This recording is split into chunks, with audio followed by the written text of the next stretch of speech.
The following tutorial presents sample descriptions and panel maintenance measures. How were the anchor respondents sampled?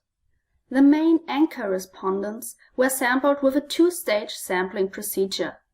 First, a stratified random sample of municipalities via German federal state, administrative district, and settlement structure was drawn. A proportional approach was then applied for the sampling. Selection probabilities per municipality were defined proportionally to the size of the target population residing in each municipality. The target population for the base sample in Wave 1 was the sum of the German population belonging to the three pairfam birth cohorts, 1971 to 73, 1981 to 83, and 1991 to 93. A total of 350 sample points distributed over 343 different municipalities were drawn for this base sample in Wave 1. Individuals from the target population whose main residence was registered within the selected municipalities were then sampled based on local population registers.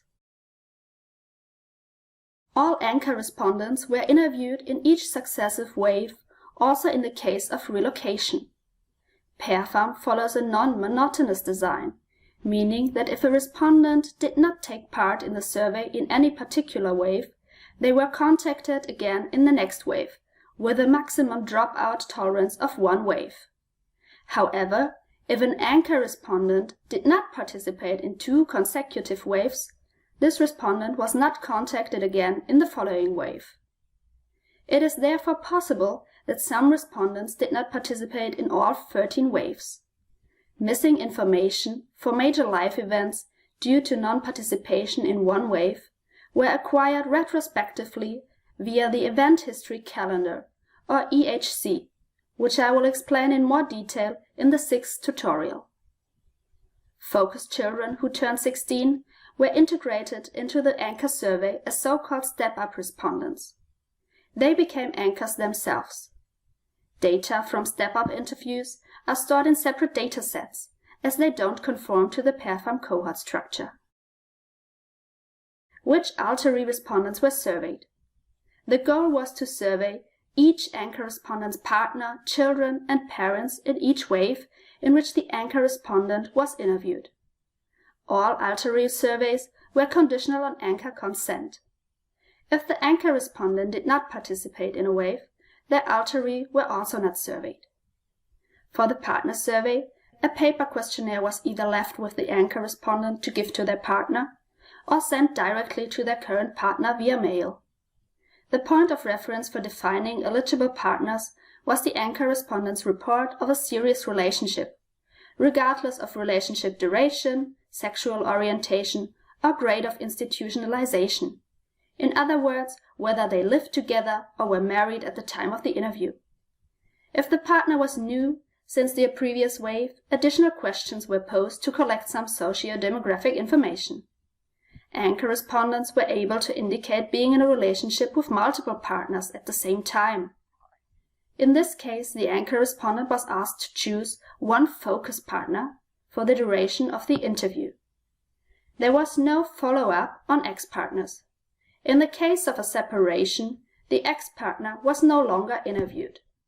However, the anchor respondent provided some proxy information on their ex-partner and the circumstances of the separation in the anchor survey. In Wave 2, the youngest child in the anchor respondent's household between the ages of 8 and 15 was selected as the focus child for the child survey. Additional children were included in the survey from Wave 3 onward as they reached the relevant age range. From age 16, focus children transitioned to the anchor survey as step-up respondents. Both the anchor respondent and their current partner were asked to fill out an additional parenting questionnaire for each focus child. As of Wave 7, this parenting survey was distributed not only for the focus child, but for any 6 to 7-year-old children in the household. Starting in Wave 9, Another questionnaire was developed for parents of 16 to 22-year-old children, termed PAIA, Parenting of Adolescents and Young Adults. In Wave 11, an additional paper questionnaire for partners of anchor respondents with children up to age 6 in the household was distributed, called the Parenting U6 or Under 6 survey. Up to a maximum of 3 parents of the anchor respondent were interviewed in Waves 2 to 8 in the parent survey. If the anchor respondent consented and provided address information for the parents, the goal was to interview both biological parents, regardless of relationship status. The paper questionnaires were sent to them via mail. New step parents were integrated in case of separation of the anchor respondent's biological parents, and priority was given to the mother's new partner. Which incentives were provided to improve participation?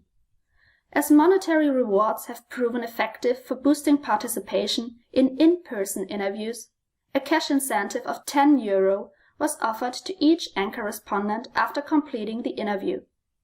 In Wave 9, the incentive for anchor respondents was increased to €15.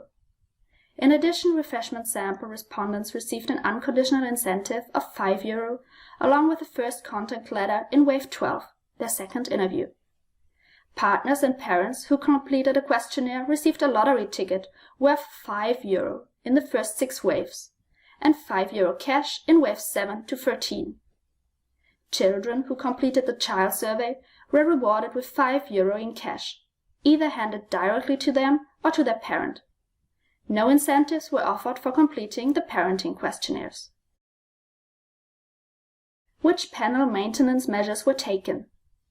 Personalized cover letters, a data protection leaflet, as well as reminder letters were sent to each anchor respondent before the first contact with the interviewer to introduce the study, its goals, design, data protection measures, expected interview duration, and monetary compensation for participation. Before the first wave, a free hotline for survey respondents was established and announced in all cover letters. The hotline was mainly used for respondents to inform the project of address changes or appointment preferences, to withdraw their participation, or to ask about results of the study. A special homepage for survey participants also provided details on the background of the pairfam study, data protection regulations, and current results. It also offered the opportunity for participants to communicate address changes. A thank you card was sent to all interviewed anchor respondents between the first and the second survey wave. Furthermore, beginning with the second wave, informational brochures with graphical illustrations of selected results from previous waves were sent to anchor respondents a few weeks before the start of each fielding period. These brochures were intended to boost interest in the study and act as a reminder of the upcoming interview. Continuous mailing address updates are essential for following survey participants. Various sources included undeliverable posts, survey participants themselves, via the hotline or the homepage, or the interviewer during the contact phase. Incorrect addresses were continuously investigated with the help of official registration offices. We have reached the end of the second part.